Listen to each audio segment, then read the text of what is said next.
கட்சி விரோத செயல்பாடுகளில் ஈடுபட்டு வருவதால் அன்புமணி பாமகவிலிருந்து தற்பொழுது நீக்கம் செய்யப்பட்டுள்ளார். பாமகவின் அடிப்படை உறுப்பினர் உள்ளிட்ட அனைத்து பொறுப்புகளில் இருந்தும் அன்புமணி நீக்கப்பட்டுள்ளதாக தற்பொழுது ராமதாஸ் செய்தியாளர்களுக்கு விளக்கம் அளித்துள்ளார். இதுகுறித்து கூடுதல் விவரங்களை வழங்குவதற்காக செய்தியாளர் ராஜகுமரன் இணைப்பில் உள்ளார். வணக்கம் ராஜகுமரன், இதுகுறித்து கூடுதல் விவரங்களை பகிரலாம். பாட்டாளி மக்கள் கட்சியினுடைய தலைவராக இருந்து வந்த அன்புமணியை ஏற்கனவே செயல் தலைவர் என்று அறிவித்திருந்தார் ராமதாஸ். அவர் பாமகவின் தலைவர் அல்ல, நான் தான் பாட்டாளி மக்கள் கட்சியினுடைய தலைவர் என்று ராமதாஸ் அறிவிப்பினை வெளியிட்டிருந்தார். தந்தைக்கும் மகனுக்கும் இடையே நீடித்து வந்த அந்த மோதல் போக்கு காரணமாக பாட்டாளி மக்கள் கட்சியினுடைய தலைமை பொறுப்பு யாரிடம் இருக்கின்றது என்பது ஒரு மிகப்பெரிய கேள்வியாக எழுந்திருந்தது.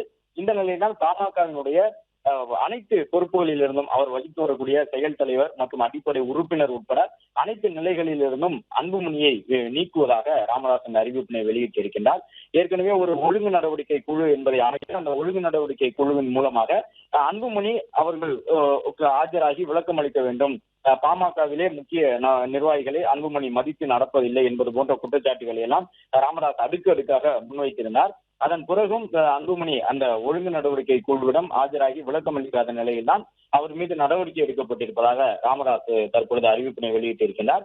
2 முறை கெடு விதித்தும் கட்சி தொடர்பாக 16 குற்றச்சாட்டுகளை அன்புமணி மீது சுமத்தியும் அதற்கான பதிலை அன்புமணி வழங்கவில்லை என்று குறிப்பிட்டு இந்த ஒழுங்கு நடவடிக்கைக்கு அன்புமணியை உள்ளாக்கி இருக்கின்றார் ராமதாஸ். பாமகவிலிருந்து அன்புமணி நீக்கப்பட்டிருப்பதாக அவர் அறிவிப்பினை வெளியிட்டிருக்கின்றார். அது மட்டுமல்லாமல் பாமகவிலே தனி அணியாக செயல்படுவது போன்ற தோற்றத்தை அன்புமணி ஏற்படுத்தி விட்டார் என்று குற்றம் சாட்டி இருக்கக்கூடிய ராமதாஸ் அன்புமணி குடும்பத்தினர், அன்புமணியினுடைய மனைவி சௌமியா அன்புமணி தற்பொழுது பாட்டாளி மக்கள் கட்சியினுடைய ஒரு மிக முக்கிய நிர்வாகியாக மாறி இருக்கின்றார். தமிழ்நாடு முழுவதும் பாமகவினருக்கு தொடர்புடைய அந்த திருமண விழாக்களில் பங்கேற்பது உட்பட பல்வேறு நிகழ்வுகளில் அவர் கட்சி சார்ந்த நிகழ்ச்சிகளில் பங்கேற்று வருகின்றார். கடந்த முறை தருமபுரி மக்களவை தொகுதியிலும் போட்டியிட்டு கணிசமான வாக்குகளை பெற்றிருந்தார்.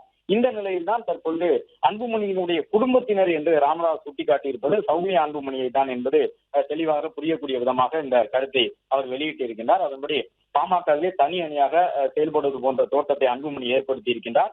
அன்புமணியினுடைய குடும்பத்தினர் பாமகவிற்குள்ளே தனிக்கட்சி போன்று செயல்பட்டுக் கொண்டிருக்கின்றார்கள் என்று குற்றம் சாட்டி இருக்கக்கூடிய ராமதாஸ் இன்றைய செய்தியாளர் சந்திப்பின் மூலமாக அன்புமணியை கட்சியை விட்டு நீக்குவதாக அறிவிப்பினை வெளியிட்டிருக்கின்றார். அது மட்டுமல்லாமல் அன்புமணியோடு தொடர்பு வைத்துக் கொள்ளக்கூடிய பாமகவினர் மீதும் நடவடிக்கை எடுக்கப்படும் என்றும் எச்சரித்திருக்கக்கூடிய ராமதாஸ் மனம் திருந்தி மன்னிப்பு கேட்டு அன்புமணியுடன் இருப்பவர்கள் தங்களை பாமகவில் விடுத்துக் கொள்ளலாம் என்று அறிவித்திருக்கின்றார். கட்சி விரோத செயல்பாடுகளிலே அன்புமணி ஈடுபட்டு வருவதாக ஒரு பெரிய குற்றத்தை தற்பொழுது அன்புமணியின் மீது சுமத்தி அவரை கட்சியை விட்டு நீக்கி இருக்கின்றார் பாமகவின் நிறுவனரான ராமதாஸ். இந்த கடும் நடவடிக்கைக்கு அன்புமணி எவ்வாறு பதில்வினை ஆற்றப் போகின்றார் என்பது ஒரு மிகப்பெரிய கேள்வியாக எழுந்திருக்கின்றது. ஏனென்றால் அன்புமணியை பொறுத்தவரை தொடர்ந்து அவர் தமிழகம் முழுவதும் சுற்றுப்பயணம் செய்து கொண்டிருக்கின்றார். பாட்டாளி மக்கள் கட்சியை சார்பில் மக்களை தேடி அந்த சுற்றுப்பயணம் சென்று கொண்டிருக்கக்கூடிய நிலையில்தான் இந்த ஒழுங்கு நடவடிக்கை எடுக்கப்பட்டிருக்கின்றது. ஒழுங்கு நடவடிக்கையின் மூலமாக அவர் கட்சியிலிருந்து நீக்கப்பட்டிருக்கின்றார்.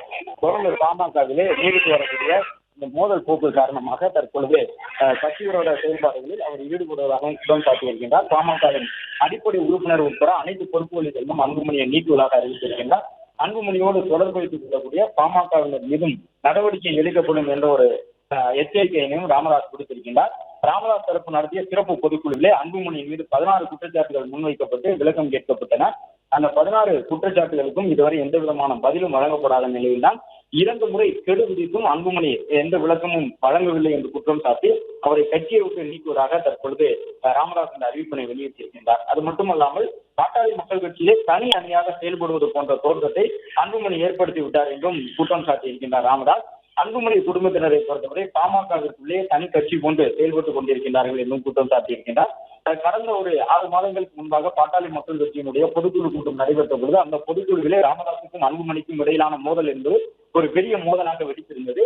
அதன் பிறகு கட்சியிலிருந்து அவருக்கு எதிராக பல்வேறு ஒழுங்கு நடவடிக்கைகளை எடுக்க ராமதாஸ் தயாராக இருந்தார். அதே நேரம் அன்புமணியை பொறுத்தவரை ராமதாஸ் தன்னுடைய ஆதரவாளர்களை நீக்கும் போதெல்லாம் அதற்கு மறுப்பாக அந்த ஆதரவாளர்கள் தொடர்ந்து பொறுப்புகளிலேயே தொடர்கின்றார்கள் என்று குறிப்பிட்டு அறிக்கையை வெளியிட்டு வந்தார். இந்த நிலையில்தான் தந்தையும் மகனும் தனித்தனி பாதையில் பாமகவில் சென்று கொண்டிருக்கக்கூடிய நிலையில் ராமதாஸ் தற்பொழுது அன்புமணியை கட்சியை விட்டே நீக்குவதாக அறிவித்திருக்கின்றார். ராமதாஸ் இடம்பெறாத பொதுக்குழு கூட்டத்தை கூட அன்புமணி நடத்தியிருந்தார். அந்த பொதுக்குழுவிலேயும் ராமதாஸுக்கு என இருக்கைகள் ஒதுக்கப்பட்டிருந்தன. ராமதாஸ் அந்த பொதுக்குழுவில் பங்கேற்க வேண்டும் என்று பெயரளவில் அழைப்பு விடுக்கப்பட்டதாக ராமதாஸினுடைய ஆதரவாளர்கள் குற்றம் சுமத்தியிருந்தார்கள். இந்த நிலையில்தான் பாமக விட்டு அவரை நீக்கி இருக்கின்றார். பிளே ஸ்டோர் மற்றும் ஆப் ஸ்டோரில் இருந்து பாலிமர் செயலியை QR கோடு மூலம் பதிவிறக்கம் செய்யுங்கள். செய்திகளை உடனுக்குடன் பெறுங்கள்.